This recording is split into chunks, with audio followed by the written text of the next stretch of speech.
Hello everybody and welcome back to Let's Play Morrowind. Last time when we left off I had just arrived in Fort Pelagiad. I had indicated that I was going to work on Alchemy while we were off screen. Indeed I did. It actually only took me about 10 minutes to max it from 52 to 100 because of a little trick I'll describe to you here here's a fine one. Speak freely. Here in Igfa's barter screen. We might as well talk to her first too. So, if you go to the barter screen, you'll see all the potions I sold her. You'll see that I'm now carrying about 88,000 gold. But what you can do, she was initially selling stacks of 5 chokeweed and 5 marshmallow, but they instantly respawn. So what I did was I bought 5 and then I sold them back to her, and she was now carrying a stack of 10. Then I did the same thing, she had stacks of 20. Did the same thing, stacks of 40. So you can double and double and double the amount of ingredients she stocks until suddenly you're able to buy 1,000 at a time. So I did that, then I could just pop into the alchemy screen with 1,000 of each ingredient. I was just able to spam create, and even when I failed it didn't really matter. Took me about 10 minutes to max alchemy. Took considerably longer to sell off all the potions while waiting for respawns, but now we have 88,000 gold. Money is essentially going to be no object for the rest of the game because there are very few things that we need to spend money on. We'll be buying repair supplies and thief tools and occasionally things like upgraded alchemical equipment, and that's really it. So, since we've already spoken to her, admired her disposition up and all that jazz, let's go ahead and buy her spells. Let's see what all she has. I need to take these off my lists, of course. So she sells Flame Guard, Frost Guard, Shock Guard, Poison Guard, Belina's Antidote, Belina's Efficacious Balm, Blessed Touch, Restore Endurance, Restore Intelligence, Restore Luck, Restore Speed,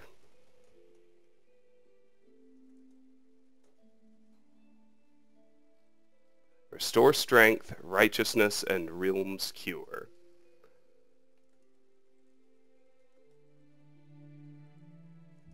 I am going to go ahead and buy all of these spells. Just like I did with Ariel.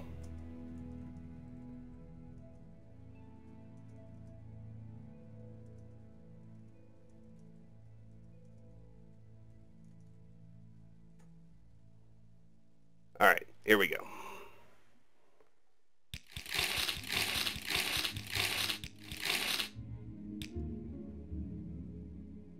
So, blessings of the Nine, Travis. I am Igfa, Fort Pelagiad's healer, and an adept of the Imperial Cult.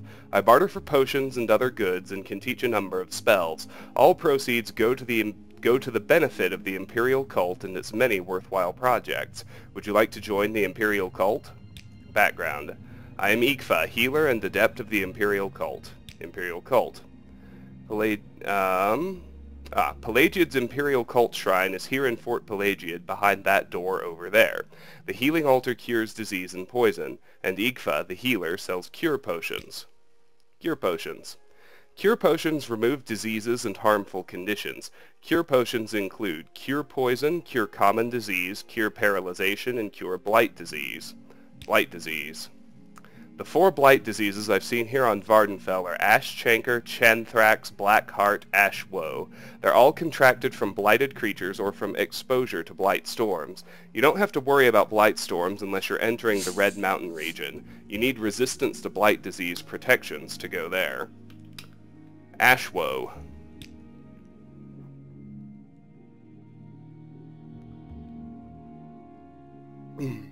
Excuse me. Ash Woe is an acute blight disease affecting a victim's will and thought processes. It may be contracted from corporous beasts or other blighted creatures. Ash Chancre. Ash Chancre is an acute blight disease affecting a victim's behavior. It may be contracted from corporous beasts or other blight monsters. Blackheart. Blackheart is an acute blight disease affecting a victim's strength and endurance. It may be contracted from Corporis beasts or other blight monsters. Chanthrax. Chanthrax is an acute blight disease affecting a victim's dexterity and mobility. It may be contracted from Corporis beasts or other blight monsters. Common disease. There are 16 common diseases I've encountered on Vardenfell. Rock joint, hell joint, witbane, chills, serpiginous dementia, green spore, damp worm, rust chancre, droops, ataxia, wither, swamp fever, collywobbles, brown rot, yellow tick, rattles. We group their effects in 3 levels: mild, serious, and acute. Serious and acute are more dangerous, of course, but none of them are fatal. But you must get them cured or they weaken you and people won't want to talk to you. Ataxia. Ataxia is a mild common disease affecting the victim's strength and dexterity. Symptoms include generalized pain and muscle stiffness. It may be contracted from slaughterfish. Brown rot. Brown rot is a mild common disease affecting the victim's strength and behavior. Symptoms include necrosis and sleeplessness. It may be contracted from the Bone Walker, Skeleton, Greater Bone Walker, or Bone Lord. Chills. Chills is an extremely dangerous common disease affecting the victim's mind and coordination. Symptoms include clumsiness and mental confusion. It may be contracted from the Bone Walker, Skeleton, Greater Bone Walker, or Bone Lord. Collywobbles. Collywobbles is a serious common disease affecting a victim's strength, endurance, and mobility. Symptoms include uncontrollable shanking and chronic weariness. It may be contracted from the Fiery Shalk. Corporis. Corporis is a deadly disease profoundly affecting a victim's mind and body. Symptoms include dementia, violent behavior, and distorted, disfiguring skin growths. It may be contracted from Corporis beasts or other blight monsters. Dampworm. Dampworm is a serious common disease affecting a victim's mobility. Symptoms include uncontrollable muscle spasms and twitching. It may be contracted from the Nyx Hound. Disease. In Morrowind, you worry about 3 kinds of disease: common disease, blight disease, and Corporis disease. Common disease isn't so bad. You can get cured at shrines or temples easily, but you need to get cured or people don't want to talk with you. Blight disease is more serious, and potions and cures are harder to come by. Corporis disease can't be cured, and some say vampirism is a disease, but the only cure for a vampire is destroying it. Policy on vampires is kill on sight, or run on sight. Corporis disease. Corporis is a rare form of blight disease. Sometimes crusaders get it from fighting Corporis monsters inside the ghost fence. We can't cure it. Victims are sent to the Corporisarium beneath Tel Fear, the tower of the Telvanni wizard Divaith Fear. Victims go mad and the body becomes fat and distorted with unnatural growths. It is always fatal. Sometimes it progresses slowly, sometimes in a matter of days. Droops. Droops is a serious common disease that affects a victim's strength. Symptoms include weak and flaccid muscle tissues. It may be contracted from all forms and stages of quama. Endurance. A creature's endurance is its property of sustained expenditure of physical energy and its resistance to bodily injury. A creature with greater endurance can withstand long periods of physical exertion without suffering from exhaustion, and is less likely to suffer permanent harm or death from disease or physical injuries. Green spore. Green spore is a serious common disease affecting a victim's behavior. Symptoms include irritability and violent outbursts, and may include mild dementia. It may be contracted from slaughterfish. Healing altar. You may pray at Imperial Cult healing altars and receive blessings which cure common and blight diseases, cure poisons, and restore attributes. Non-members pay 25 drakes. Newer members pay 10 drakes, while higher-ranking members receive blessings free. Healing altars are found in Vivek Foreign Quarter, Wolverine Hall in Sadrith Mora, Fort Buckmoth, Fort Moonmoth, Fort Pelagiad, Fort Darius, Aldrune Guild of Mages, and Imperial Chapels in Ebonheart. Helljoint. Helljoint is a mild common disease affecting a victim's mobility and dexterity. Symptoms include persistent irritation and inflammation of joints. It may be contracted from the girdle-tailed cliff racer.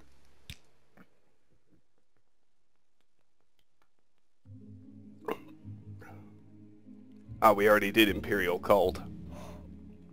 Join the Imperial Cult. We accept all citizens of good character and earnest faith. We ask only a one-time pledge of 50 drakes to aid us in our good works. Thereafter, the only cost of membership comes when you use our health, healing, and blessing shrines, modest fees which help us spread the blessings of the Nine to those less fortunate than ourselves. Do you wish to join the Imperial Cult, or would you rather I review the Imperial Cult requirements and doctrines with you before you join? Review the requirements and doctrines. To serve and glorify the Nine Divines, you must cultivate a noble personality and a strong will. Respect the magical arts, especially the colleges of Restoration, Mysticism, and Conjuration.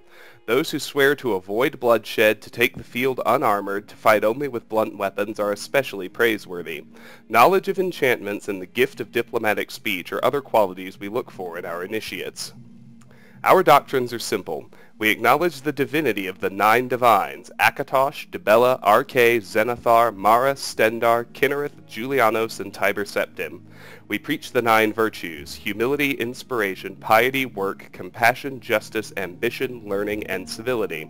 Our Emperor is the defender of the faith, and the Empire is the worldly working of the divine plan. We pledge aid and comfort to all citizens in need, and serve the Emperor and Empire at his will. Our rules are equally simple. It is forbidden to attack another person of the Imperial Cult, and of course forbidden to kill another cult member. It is forbidden to steal from another member, whether by open theft or by covert pickpocketing. It is forbidden to trespass upon the private property of another member, private property being understood to be anything behind a locked door. Break any one of these rules and you shall be expelled from the cult. Now, Travis, do you wish to join? Yes, I wish to join. You are now a layman in the Imperial Cult. Welcome, Travis, to our community, and may you rejoice in its blessings. Can I tell you about our services? Or, if you can donate more time and effort, would you like to become a lay servant?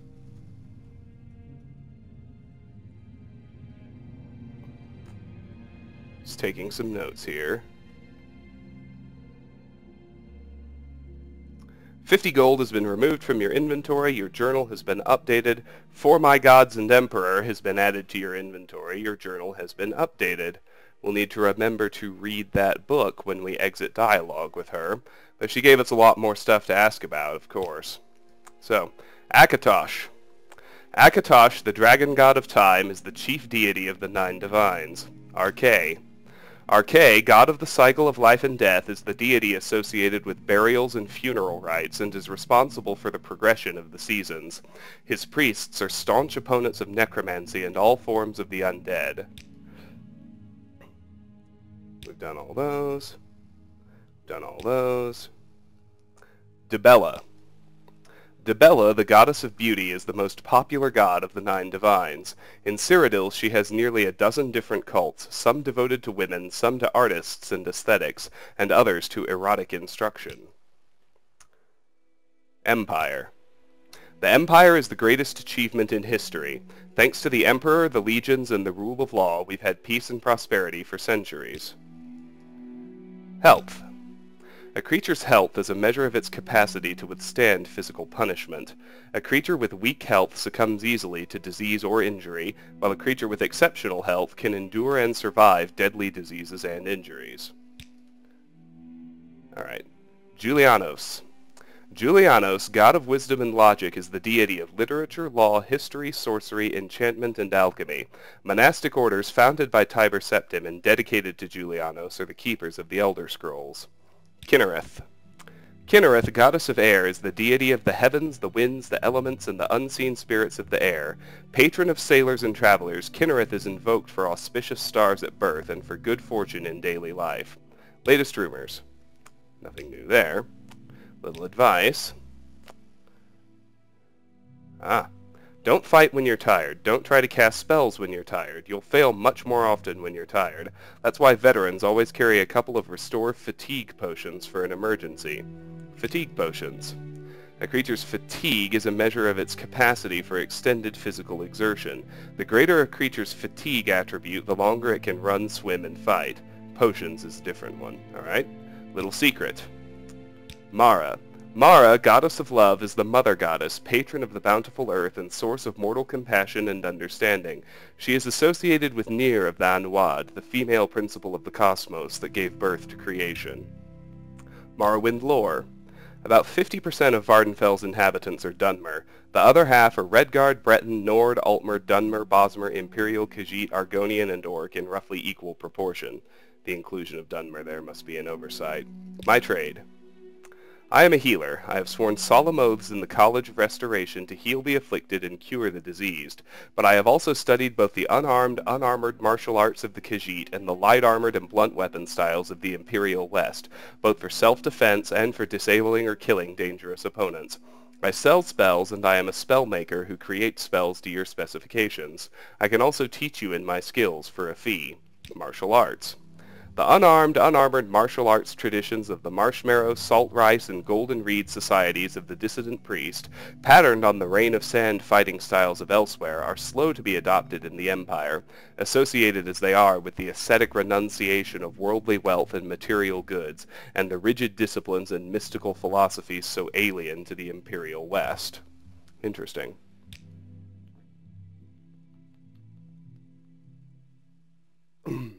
Necromancy. In the Empire, body and spirit are protected as property, and may not be used without permission of the owner, and public display of the living dead is widely prohibited, but necromancy itself is not really illegal. 9 Divines. The official religion of the Empire, the Imperial Cult, worships the 9 Divines. The 9 Divines are the Aedra, Akatosh, Dibella, Arcades, Zenithar, Maris, Stendar, Kinnereth, and Julianos, and the divine god-hero Tiber Septim, founder and patron of the Empire. Nord. Pelagiad. Personality. A creature's personality is its property of exciting the emotions of interest, trust, and loyalty in other creatures. For example, a creature with a powerful personality is more able to persuade and influence other creatures through speech, gesture, and demeanor. Potions. Oh gosh. Alchemists, apothecaries, and healers, as well as general merchants, sell commercial potions. These potions are easy and reliable, but costly. If you have training and skill in alchemy and the necessary apparatus and ingredients, you can make your own homemade potions in the field. The 11 kinds of potions are Cure Potions, Restore Potions, Fortify Potions, Resist Potions, Aquatic Potions, Mysticism Potions, Alteration Potions, Illusion Potions, Detect Potions, Shield Potions, and Toxic Potions.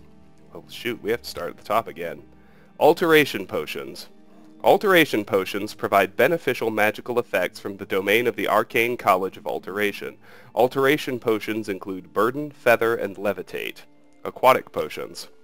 Aquatic Potions aid the subject in movement and survival in an aquatic environment. Aquatic Potions include water breathing, swift swim, and water walking. Okay. Commercial Potions.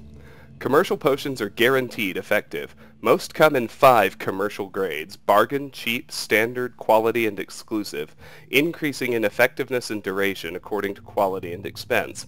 Some potions come in only 1 grade. They produce a single effect and are guaranteed effective. Adventurers lacking magic skills must rely on potions, scrolls, or enchantments when they require the benefits of magic effects. Sure, that's fine. Detect Potions. Detect Potions provide magical means of perceiving certain classes of things in space. Detect Potions include Detect Key, Detect Creatures, and Detect Enchantment. Okay. Fortify Potions. Goodness gracious, we got more. Fortify Potions temporarily increase attributes and abilities. Fortify Potions include Fortify Strength, Fortify Intelligence, Fortify Willpower, Fortify Agility, Fortify Speed, Fortify Personality, Fortify Luck, Fortify Health, Fortify Spell Points, Fortify Fatigue, and Fortify Endurance. The only one she added above where I am now is Agility. A creature's agility is its property of coordination and mobility. For example, an agile creature is able to target its blows accurately and effectively. Alright. Homemade Potions. To make homemade potions, you need skill in alchemy, ingredients, and the necessary apparatus. Ingredients can be collected from the animal bodies, plants, and the environment. There are 4 pieces of alchemist apparatus: mortar and pestle, alembic, calcinator, and retort. Alchemical apparatus comes in grades of quality. Higher quality apparatus is more effective and reliable. Illusion Potions. Illusion Potions provide beneficial magical effects from the domain of the Arcane College of Illusion. Illusion Potions include Night Eye, Invisibility, and Light. Intelligence. A creature's intelligence is its property of reasoning, analysis, and retention of facts and experience. Other than its critical utility in problem-solving, this property is most important for the comprehension and manipulation of the arcane forces associated with magic, and creatures with high intelligence are proven to have greater capacity to cast larger and more powerful spell effects.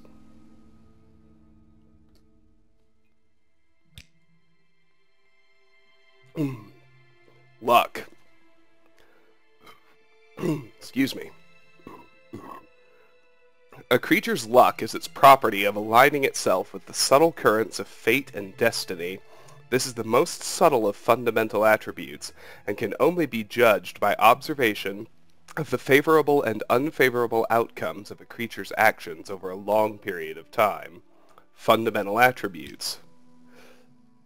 The 11 fundamental attributes of natural and supernatural beings are agility, endurance, fatigue, health, intelligence, luck, personality, speed, strength, willpower, magicka. Scholars and sages of the 6 magic colleges are familiar with these fundamental attributes from the works of the earliest Aldmeri philosophers, and the concepts have been adopted by all the other scholarly disciplines of Imperial culture. So, luck did fundamental attributes. What comes before luck that we haven't already asked about? Nothing. Magicka. Ah, magicka appeared. There we go. A creature's magicka is a measure of its reserves of supernatural energies. Spellcasting creatures expend supernatural energies from their reservoirs when they create magical effects. This reservoir is replenished by resting and by other arcane methods. She just has a lot of information, doesn't she? Let's see. Mysticism Potions. Mysticism Potions provide beneficial magical effects from the domain of the Arcane College of Mysticism. Mysticism Potions include spell absorption, reflect, dispel, and telekinesis. And then potions is what got us here, so let's keep going. Rattles. Rattles is a mild common disease affecting a victim's willpower and dexterity. Symptoms include muscle spasms and listlessness. It may be contracted from the Nyx Hound. Requirements. Our favored attributes are personality and willpower. Our favored skills are speechcraft, unarmored, restoration, mysticism, conjuration, enchant, and blunt weapon. To advance a rank, you must have at least one skill, your highest of our favored skills, at the required primary skill level for the new rank, and at least 2 skills at the required favored skill level for the new rank. Resist potions. Resist potions increase the subject's natural resistances to various harmful forces and conditions. Resist potions include resist fire, resist frost, resist shock, resist magicka, resist disease, and resist poison. Restore potions. Restore potions permanently restore attributes and abilities reduced by harmful spells or supernatural attacks.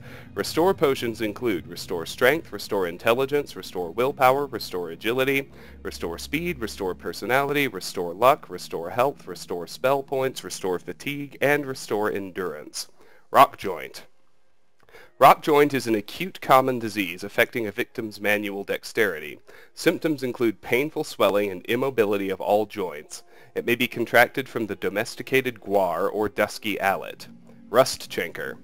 Rust chancre is a mild common disease affecting a victim's mobility and behavior. Symptoms include swelling and rash and painful muscle spasms. It may be contracted from the waste rat. Serpiginous dementia. Serpiginous dementia is a serious common disease affecting the victim's mind and behavior. Symptoms include hallucinations and an itchy and unsightly scaly skin condition resembling snake scales. It may be contracted from the bull natch and betty natch. Services. Okay. Shield potions. Shield potions protect the subject from various forms of physical attack while injuring attackers in close proximity. Shield potions include Fire Shield, Lightning Shield, and Frost Shield. Solstheim, someone in particular, specific place, speed. A creature's speed is its property of rapid physical articulation and body movements. A speedy creature is able to perform all physical actions from equipping a weapon to running long distances in shorter periods of time. Stendar. Stendar, god of justice and mercy, is the patron of righteous might and merciful forbearance. He is the inspiration of magistrates and rulers, the patron of the imperial legions, and the comfort of the law-abiding citizen. Strength. A creature's strength is its property of efficiently lifting, carrying, and manipulating objects. A stronger creature can carry a greater weight of armor and equipment and strike more powerful blows with hands and weapons. Swamp fever. Swamp fever is a mild common disease affecting the victim's strength and behavior. Symptoms include high body temperature and delirium. It may be contracted from the mud crab. Tiber Septim. Tiber Septim, Talos, the Dragonborn, heir to the seat of Sundered Kings, is the greatest hero god of mankind and worshipped as the protector and patron of just rulership and civil society. Toxic Potions. Toxic potions are potions with undesirable effects. They are not available commercially, and when found usually represent clumsy or ill-informed attempts to make useful potions by unskilled alchemists. Toxic potions include drain strength, drain intelligence, drain willpower, drain agility, drain speed, drain personality, drain luck, drain health, drain spell points, drain fatigue, drain endurance, and paralyze. Vampirism. I've heard some say that vampirism is a disease, but no temple or cult has ever been able to cure it, and I've never heard of a mage's spell that could cure it. But I admit I've never encountered a vampire and never thought about how to treat one. I think I'd be more worried about getting away from one than curing it, and I don't know how it is in the rest of the Empire, but here we know vampires are terribly dangerous and evil, and we'd destroy them on sight if we could. Willpower. A creature's willpower is its property of maintaining its purpose and identity in the face of hardship and malign natural and supernatural forces. A creature with strong willpower is better able to resist the effects of hostile spells cast upon it. Witbane. Witbane is an acute common disease affecting a victim's memory and thought processes. Symptoms include loss of memory and disorientation. It may be contracted from the rat. Wither. Wither is a mild common disease that affects a victim's strength and endurance. Symptoms include loss of energy and shortness of breath. It may be contracted from Droog. Yellow Tick. Yellow tick is a mild common disease affecting a victim's strength and mobility. Symptoms include dark bruise-like swelling, sensitive to touch. It may be contracted from the least Kagudi. Zenithar. Zenithar, traitor god and patron of work and commerce, is the deity of wealth, labor, commerce, and communication. His priests have shown that the way to peace and prosperity is through earnest work and honest profit, not through war and bloodshed. So let's look at the journal. I have joined the Imperial Cult. An Imperial Cult member gave me a copy of For My Gods and Emperor, a handbook for members of the Imperial Cult. Now let's read it. For My Gods and Emperor, a handbook for the Imperial Cult. And let me take this off my book list right quick. What is the Imperial Cult? The missionary arm of the Great Faiths, the Imperial Cult brings divine inspiration and consolation to the Empire's remote provinces. The cults combine the worship of the 9 divines, the Aedra, Akatosh, Dibella, Arche, Zenithar, Mara, Stendar, Kinnereth, and Julianos, and the Talos cult, veneration of the divine god-hero Tiber Septim, founder and patron of the Empire. Imperial cult priests provide worship and services for all these gods at imperial shrines and settlements throughout Vardenfell. What is the virtuous life? Our doctrines are simple. We acknowledge the divinity of the 9 divines, Akatosh, Dibella, Arche, Zenithar, Mara, Stendar, Kinnereth, Julianos, and Tiber Septim. We preach the 9 virtues, humility, inspiration, piety, work, compassion, justice, ambition, learning, and civility. Our Emperor is the defender of the faith, and the Empire is the worldly working of the divine plan. We pledge aid and comfort to all citizens in need, and serve the Emperor and Empire at his will. The Imperial cults look to the 9 divines as models for living a good and virtuous life. Each of the 9 represents different aspects of life and how it should be lived, but the simplest statement of our doctrines is, help and protect one another. The stronger one is, the wealthier one is, the more one bears responsibility for helping and protecting others. One's first duty, of course, is to one's fellow members of the Imperial cult, but after that, one should help and protect any needy persons. We also say, do not harm one another. It is forbidden to attack another person of the Imperial Cult, and of course forbidden to kill another member. It is forbidden to steal from another member, whether by open theft or by covert pickpocketing. It is forbidden to trespass upon the private property of another member. Break any one of these rules and be expelled from the cult. How can I join the Imperial Cult? The Imperial Cult accepts all citizens of good character and earnest faith. We ask only a one-time pledge of 50 drakes to aid us in our good works. Thereafter, the only cost of membership comes when you use our health, healing, and blessing shrines, modest fees which help us spread the blessings of the Nine to those less fortunate than ourselves. Those who wish to join the Imperial Cult in Vardenfell will find a warm welcome from our cult greeters. Igva at Fort Pelagiad, Silurius Ceruleolus at Buckmoth Legion Fort, Sommutus Vunus at Moonmoth Legion Fort, Rutia Conician in the Grand Council Chambers in Ebonheart, or Lalatia Varian in the Imperial Chapels at Ebonheart. What are the requirements for advancement in the Imperial Cult? Seekers who wish to advance in the service of the Nine must dedicate time and resources to serving the cult, and must strive for personal improvement in their attributes and skills. Only the most distinguished are worthy of advancement to the higher ranks in the Imperial cults. To serve and glorify the Nine Divines, the faithful must cultivate a noble personality and a strong will, respect the magical arts, especially the colleges of Restoration, Mysticism, and Conjuration. Those who swear to avoid bloodshed, to take the field unarmored, to fight only with blunt weapons are especially praiseworthy. Knowledge of enchantments and the gift of diplomatic speech are other qualities we value in our initiates. Imperial Cult Services.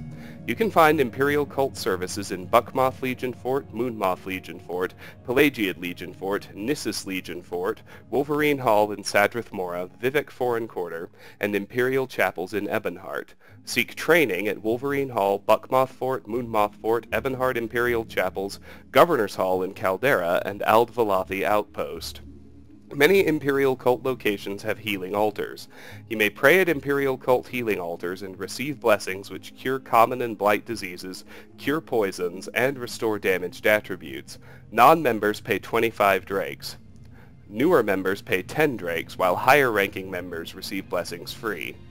Healing altars are found in Vivek Foreign Quarter, Wolverine Hall in Sadrith Mora, Buckmoth Legion Fort, Moonmoth Legion Fort, Pelagiad Legion Fort, Nissus Legion Fort, and Imperial Chapels in Ebonheart.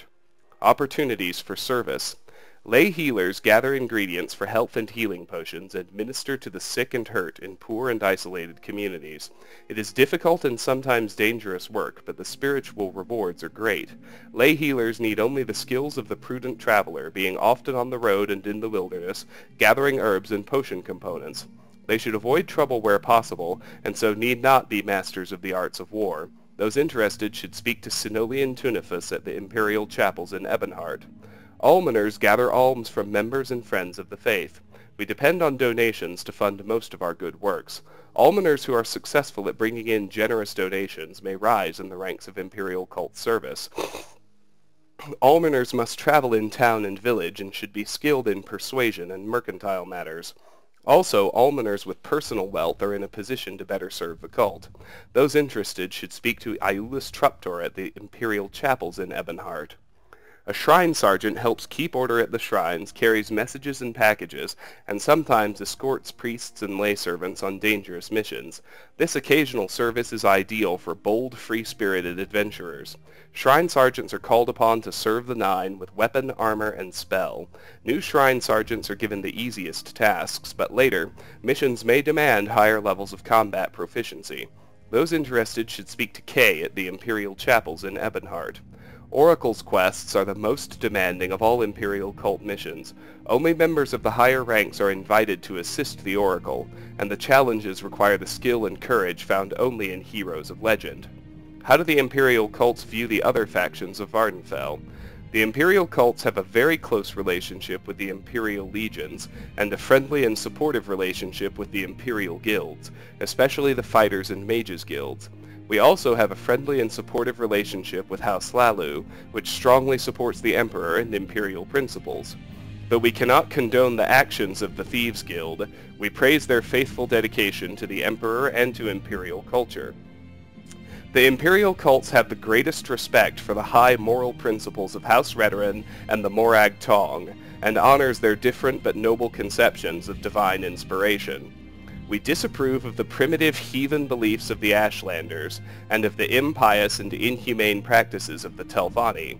The Imperial Cult especially disapproves of the practice of slavery, and looks forward to the day when slavery is illegal in all Imperial provinces. The Imperial Cult also disapproves of the lawless and greedy Kamanatong, and their ruthless exploitation of the poor and weak. Historically, our relationship with the Tribunal Temple is difficult and unfriendly.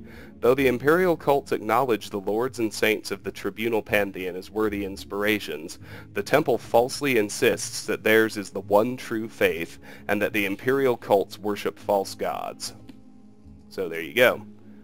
Alright, let's sell her back that copy of the book. Well, she won't take it. As far as, ingredient collection and shopping goes from here on out, I'm really just going to keep my eye peeled for particularly useful effects, or effects that I happen to need. So let's say one of my attributes gets damaged. Well, then I'll start keeping an eye out for potions that cure that effect. Same thing with, say, curing diseases, that sort of thing. The only thing, excuse me, the only thing that I will go, really go out of my way to buy are Restore Magicka ingredients. Those I'll just gather and hoard like I already have been. Same with Fortify Intelligence. So,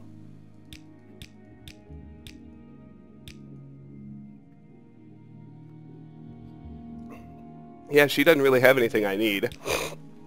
So we're, 35 minutes later, we're done talking to her. So she's got a level 75 locked wooden chest, which I obviously can't open.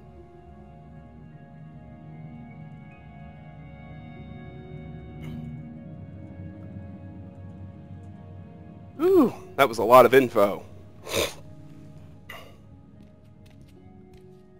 That's alright. We'll move the pillows just to see if there's anything good or not. You will die where you sit. Ha! They don't like me moving their pillows. You choose to share your time with me? You humble me. So sorry. I'll never touch your pillows again. Let's look in here. Hound meat doesn't really have any effects I need, so why bother? Same with Scuttle.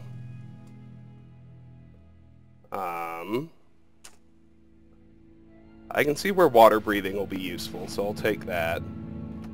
Restore health I'll take, at least until I'm ready to use restoration spells. I'll take Scrib Jelly too, in case I ever get blighted. Crab meat, not really. Heather, not really. Muck, I actually need to just grab and hold on to for a temple quest. Trauma Root has Levitate, which I may need. And that's just Restore Fatigue, so no dice. Let's see. Small chest, crab meat, no. Pearl, water breathing, sure. Trauma Root, Levitate, sure. Small chest has a Kagudi hide, nothing I need. Large Kwama egg, doesn't have anything I'll use. Pearls have water breathing, which is worth having. And this chest has nothing. So with all that, I think I've earned myself one potion of water breathing, which is alright. I mean, I'll water breathing for 18 seconds, and that's with, even though Alchemy is maxed, remember, I only have an Apprentice's Mortar and Pestle. I have no other equipment, and Intelligence is still at 50, and I'm able to make 18 seconds of water breathing. And if I do go for a prolonged swim at any point, I'll be able to wait until the very moment I'm running... Ooh, Cure Common Disease. And Fortify Intelligence. Yes, we need both of those. Good. Okay. Is there any other Cure Common Disease? Well, I need to hold on to that muck. So not now, but that's alright. Alright. So here's the passage to the north wall that we spotted earlier. here's another level 75 locked chest, which we can't really open yet.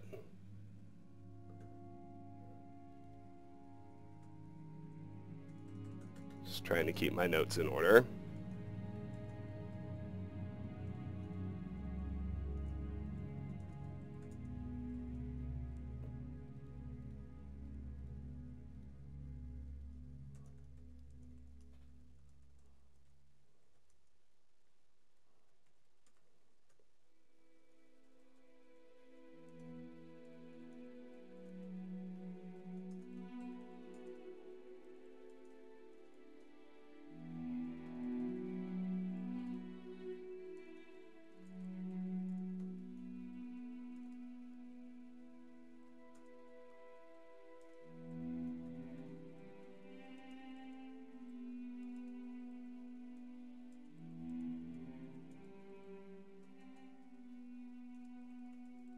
Alright. Now what do we... Shadback Grauburbug.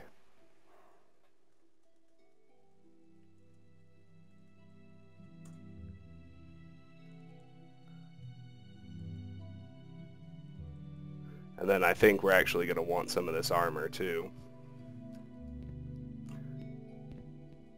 Okay, well hold up now. Steel Greaves. I think all I have at home are Iron Greaves, so that's an upgrade. Steel Cuirass is not as good as Imperial Steel.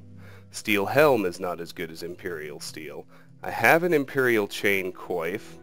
I have no medium Greaves and no medium Cuirass, so these are all upgrades, which I will take accordingly, and none of them are damaged.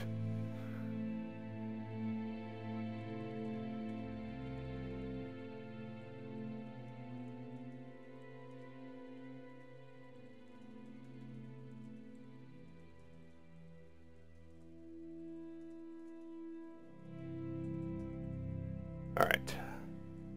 Now I'm actually ready to talk to her. Cool. Oh. I really didn't want to do that. Hope I didn't lose too much. You choose to share your time with me? You humble me. Not quite, but I did get a different set of stuff here. Let me see. No, no, no. Racer plumes, yes, for levitate. Our blood is made for fighting. Oh gosh, one more time. Welcome, friend. Hail. Did I want stoneflower petals? No, I actually didn't. So now, of course, I think I wind up... Well, I did make my one potion of water breathing, but okay, we're good. Let's head on out. Let's steal the stuff again. Greaves are the only thing I'm pretty sure I actually need. So now, let's talk to Shadback. Pleased to meet you, stranger. You planning to be in Pelagiad long? Then you'll want to know where the services are. So, she sells repair gear, as well as some upgrades, but I'm not going to buy them yet, because I don't need them. Background. I am Shadback Grauburbug, smith and spearman of the Imperial Legion. Empire. The Empire is the greatest achievement of Tamrielic civilization. This melting pot of contrasting cultures is held together by a strong hereditary emperor and bureaucracy, by the rule of law, by a powerful professional army, and by religious tolerance. Education and wealth is broadly distributed through all social classes where imperial culture has flourished. Many citizens are literate and protected under imperial law. Fines and compensation. The punishment for criminals in Morrowind is typically fines and compensation. The fines are collected by the state. The compensation goes to the injured party or his kin. That may sound like a sweet deal. Kill an enemy, then pay the fine. But folks who have enough money to pay such fines are almost always house lords, and house wars customs means the great house of the victim usually buys a writ with the Morag Tong to assassinate the murderer. So murderers pay, and then they get killed, too. Firemoth. The undead rule it now. It was overrun many years ago. Once a strategic strongpoint guarding the inner sea, now it is an all but forgotten ruin. Guard.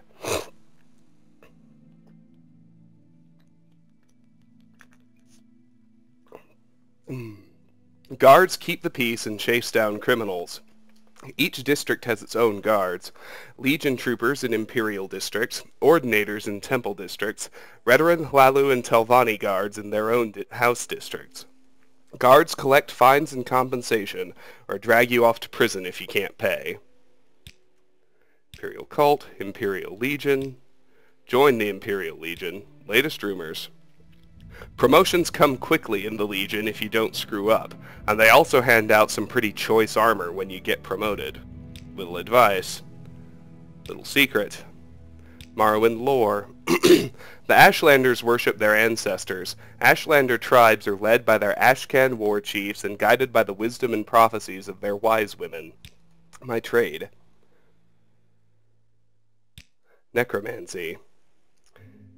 In the Empire, necromancers and vampires are widely confused in the public mind and persecuted, but in remote locations, necromancers are usually free to pursue their studies without legal interference. Nerevarine. It's the reincarnation of some dark elven hero supposed to come and drive the Empire out of Morrowind. Just some local superstition, but the temple says it's wicked and evil, and you'll be very sorry if you talk about it with the priests and temple guard. Pelagiad, services, Solstheim, someone in particular, specific place. Alright, that's it for her. Citizen. There's a door to the south wall. In here, we have Ordo Legionis, which we can read without taking and remove from the book list. So let's do that. Ordo Legionis. The most disciplined and effective military force in history, the Imperial Legions preserve the peace and rule of law in the Empire.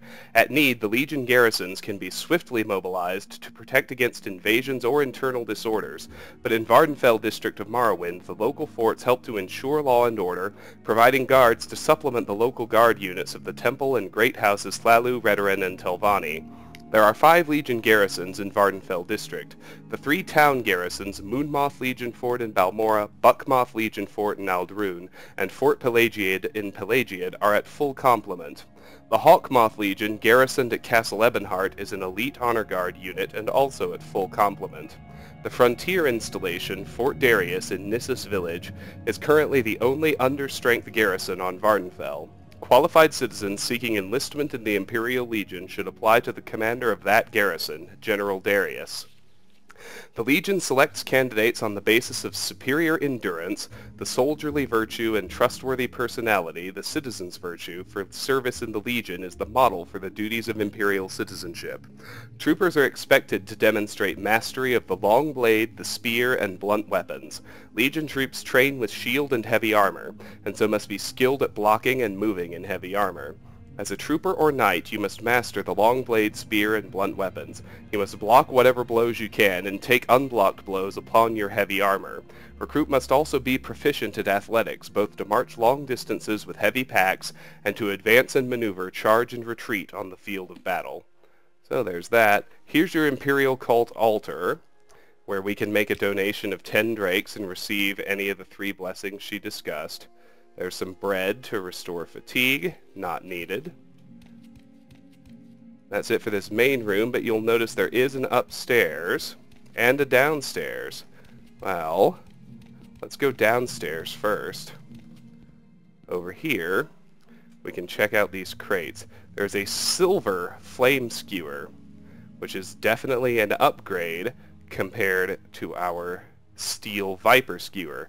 Poison 3 to 7 points, frost damage 3 to 7 points, but thrust damage is 5 to 23 as opposed to 6 to 17. So 28 versus 23, yes. We will certainly swap that out. We'll take that gold, and we'll take that petty soul gem as well.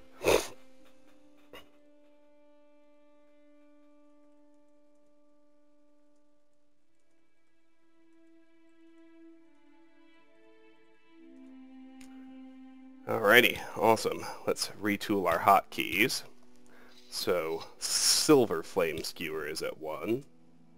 That crate is empty. That sack is empty. That's fine and dandy. I want to see what's downstairs over here. Ah! That would be the passage to the jail, of course.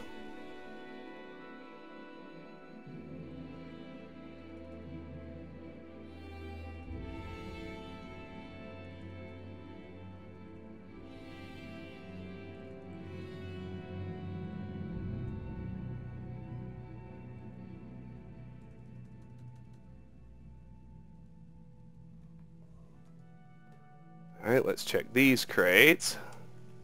There's a Silver Viper Slayer. I won't take it because I prefer my long blades to be one-handed. And a Steel Spear, which I also won't bother with. Now, before I head upstairs, I'm reminded of a couple of things I need. She doesn't have one. Finally, something interesting. I'm wondering, does she have either a potion of cure common disease? Yes. Or, so I need that. And I will also eventually need a potion of rising force if she's got that. But I don't think she does. No. So we'll hold on to that. And these are just the things that I need to offer when I ultimately make the pilgrimages of the 7 graces. So let's snag that at least. I wonder if she'll take that. No. Okay. That's fine. Alright, let's head upstairs then. Go on this side first, because I think we just wind up crossing over. Let's go all the way upstairs, where there's just another tower through a trapdoor.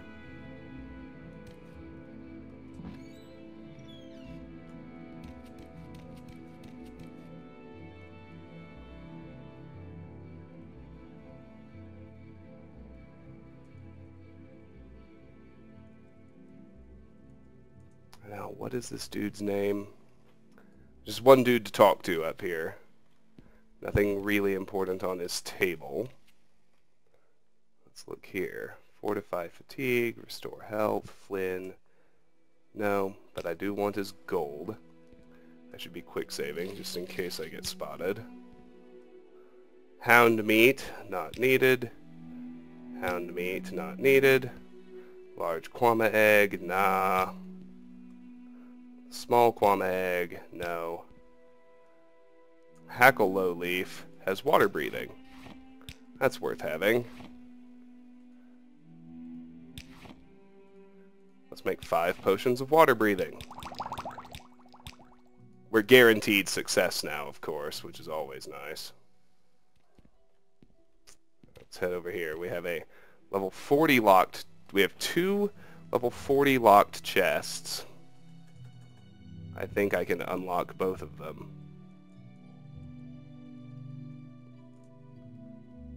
I may need to off-screen some of that, because I think I'm barely able to unlock them.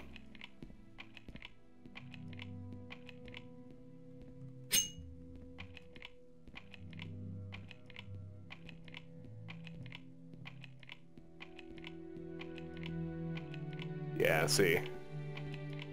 It's doable, but it's not happening too well.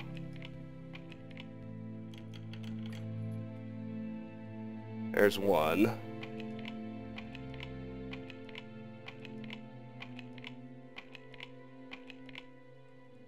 Seven tries. Yeah, I can wait on that.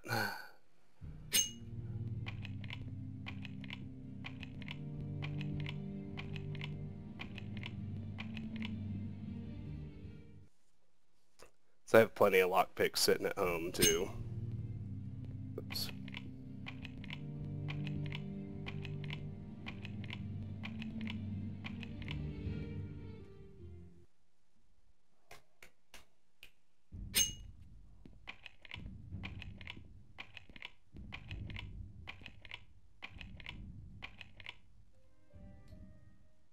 Come on now.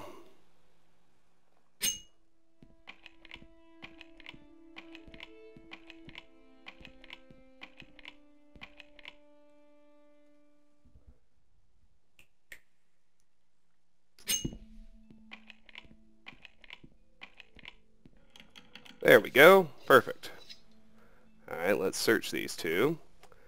Imperial Shield, Imperial Broadsword, don't care, 25 gold, I'll take it. Let's look over here now. We got this dude's bed. His closet, with its level 12 lock, should be easier. Which is good, because I only have 3 uses left on this lockpick.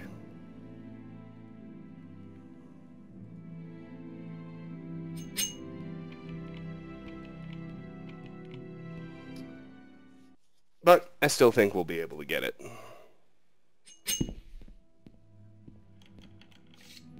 Pretty easily at that. And all that's in there is a common belt. Alright, Angoril. Let's talk with him.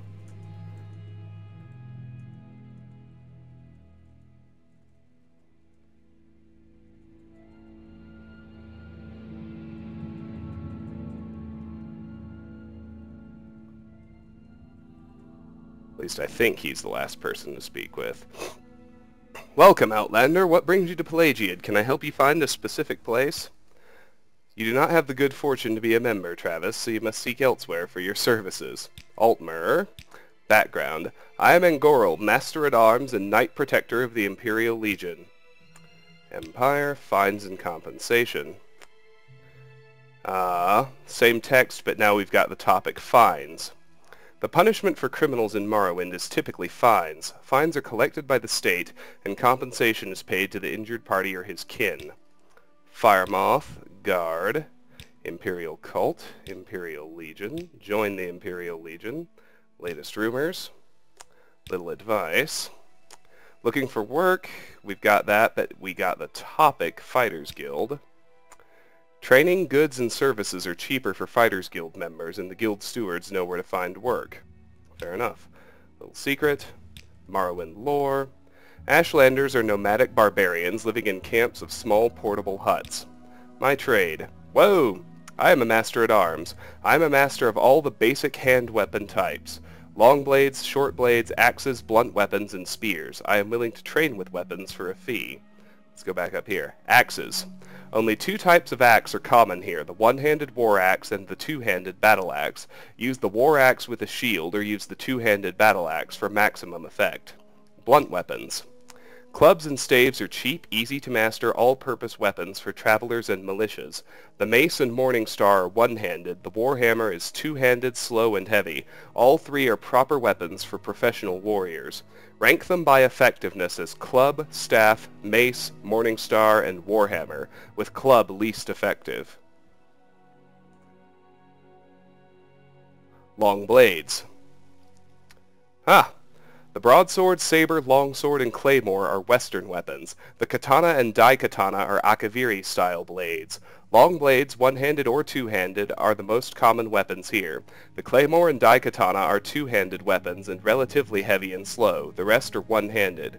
Rank them by effectiveness as broadsword, saber, longsword, katana, claymore, and daikatana, with broadsword least effective. Blades.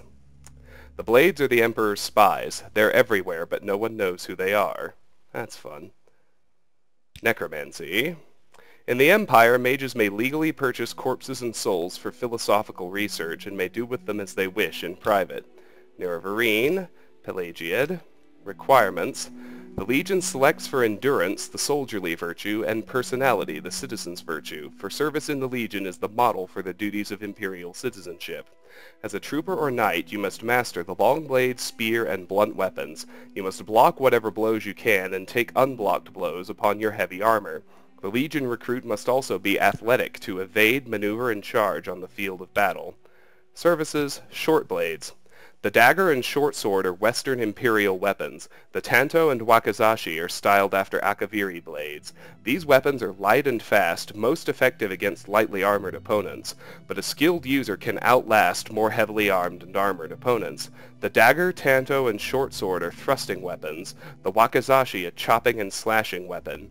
Rank them by effectiveness as dagger, tanto, short sword, and wakizashi, with dagger least effective. Solstheim, spears. Two types of spear are popular here, both used two-handed for thrusting attacks, the spear and the halberd, with the halberd the most effective. Spear weapons have the longest reach of any weapon, except, of course, the marksman weapons. Marksman weapons. Short bows and long bows use arrows, crossbows use bolts. Bow and crossbows are more cumbersome two-handed weapons, but more effective. Throwing stars and throwing knives are fast, light, one-handed attacks, but less damaging than bows and crossbows. Specific place, weapon types. Short blades include the dagger, tanto, short sword, and wakizashi. Long blades include the broadsword, saber, longsword, katana, claymore, and daikatana. Blunt weapons include the club, staff, mace, morning star, and warhammer. Axes include the war axe and battle axe. Spears include spears and halberds. Marksman weapons include shortbow, longbow, crossbow, throwing star, and throwing knife. Bows shoot arrows, crossbows shoot bolts. Use of each weapon type relies on a different skill. Oh, there you go. Learned a lot from that dude, too. Let's check up here. That's it. Now let's head downstairs. Let's head down one more level. And we are finished with Fort Pelagiad, and with it, except, of course, all the locks we couldn't open, we are finished with... Time is precious, so make it quick. What do you think of Pelagiad? Pelagiad? Oh. Well, there we go. My mistake, then. Pelagiad. We're done in Pelagiad, except for all the stuff we couldn't open. So let's do a quick little offload.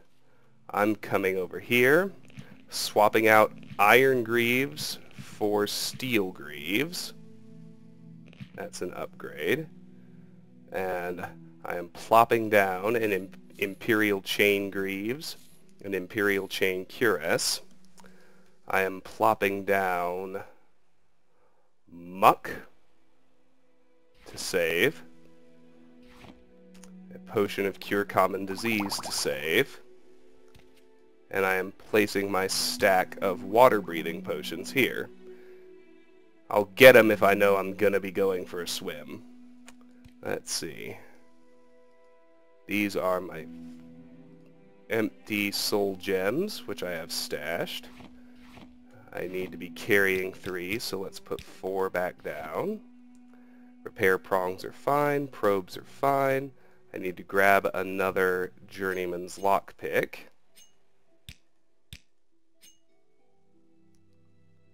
And now I need to go sell some stuff off.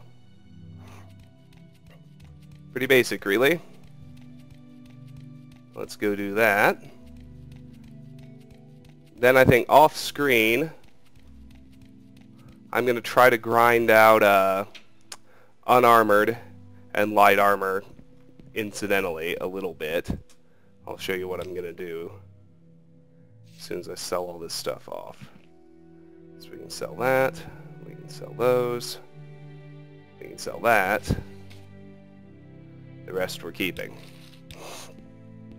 And this is just so, you know, I have something to do off screen while the video's processed, but if I head out here, almost due south of town,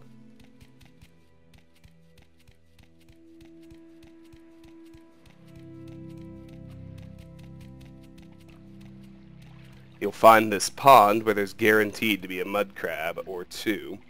I'm just going to let them attack me until I'm near death. Then I'll kill them with the spear. And I'm going to do that to slowly raise unarmored. And again, I'm not really going to make an effort to grind it all the way up to 100. I'm just doing this off screen while this video processes. And when it's done, I'll pop back in. You know, we'll see how the skill's doing when we get there. Until then, this has been Let's Play Morrowind. We have fully explored Pelagiad, we've learned a lot, and we've joined the Imperial Cult. And we've found a few gear upgrades too. Not a bad little hour. Next time, we could start exploring dungeons around Pelagiad, but there's kind of there are a couple of critical legs of my, I guess you'd call it support system that I'm still missing. I don't have restocking restore health or restore magicka potion ingredients, which I feel the need to have. And I also don't have a source of thief tools.